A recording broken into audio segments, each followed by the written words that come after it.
the MotorCycle, a very fast infantry support vehicle. It sports an MG. It comes in various nations such as the Soviets, the Japanese, and the Germans. The Soviet kind is the M72, sports a speed of 45 and has a main gun DS-39.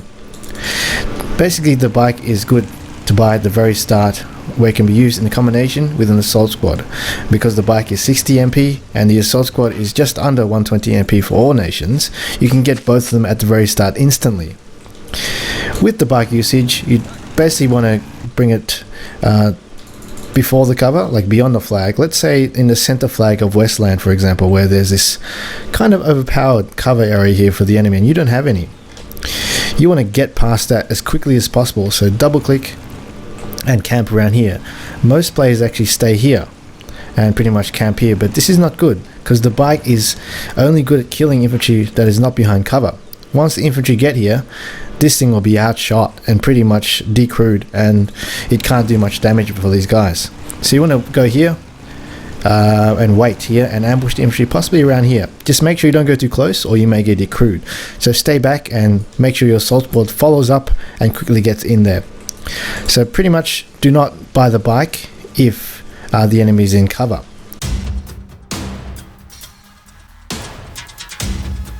This is a start game scenario where you have one squad and the bike. It is a very viable option when you want to flank and also in open fields. As you can see in this scenario here, I'm going down with the bike on one lane at a very far.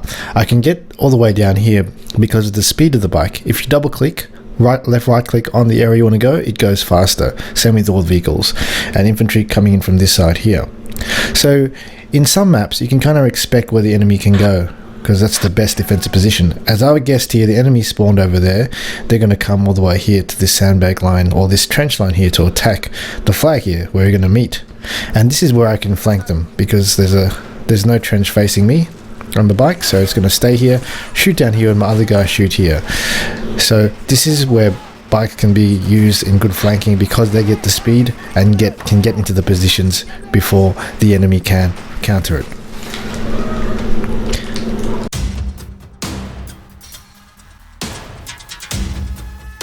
This is another real game example of the bike in use. This time I am the Japanese. As you can see in this scenario, my bike is way ahead of my infantry squad I've bought, and it's the start of the game.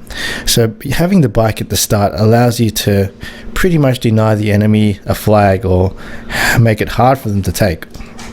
So I'm running here as fast as I can by double right clicking, and as soon as I see the enemy I'm quite cautious, so I'm going to go back, making sure I'm stationary while moving and slowly moving back, just in case I get decrewed. I want my assault squad to catch up so they can actually get into it.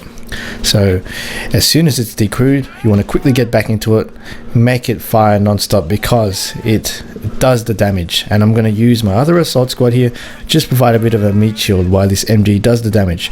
The reason why it's good to just go in quickly is because the enemy doesn't have time to get entrenched or to get build sandbags basically, and allows you to get the flag more easily. And you can see with the bike here, it's actually been damaged and been destroyed. And I also actually get payback for this once it's destroyed. So I'm getting some money back for losing that vehicle. It's a bit of a bug in my opinion, but it works. So you might as well use it to your favor and use the bike that way. And it's very hard to damage, as you can see. Small arm fires do damage it, but the bike is still fully functional. At some stages though, once it gets too damaged, it will eventually be immobile and you can't move it, and that's when you possibly could consider getting the MG out of the bike and using it. And you see here, it's quite easily maneuverable. You can quite easily quickly turn to face the enemy trying to flank you with another squad there, and as soon as it's decrewed, man it straight away because it's going to be the damage dealer.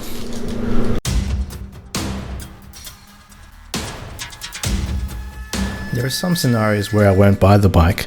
Generally in most 1 versus 1s where I have to contest 3 flags, and where I spawn in the center I don't get the bike. The reason for this is, if you get the bike, you are slowing down your next assault squad, or your next infantry buy, which basically means a lot to contest multiple flags. Also, some maps there's cover where it's a bit hard to get around, such as in here, in the center. I can't really get my bike all the way here all the way down here to stop the enemy from getting to cover. They get into cover before my bike can get there. Also here, there's too much cover around here too for my bike to get there. I have to go all the way down here. Also, basically the bike can only cover one area in these 3 flags. So if you want to go a bike in this kind of map, you basically want to only go for a few flags or 2 flags, not a 3 flag, as I usually like to do.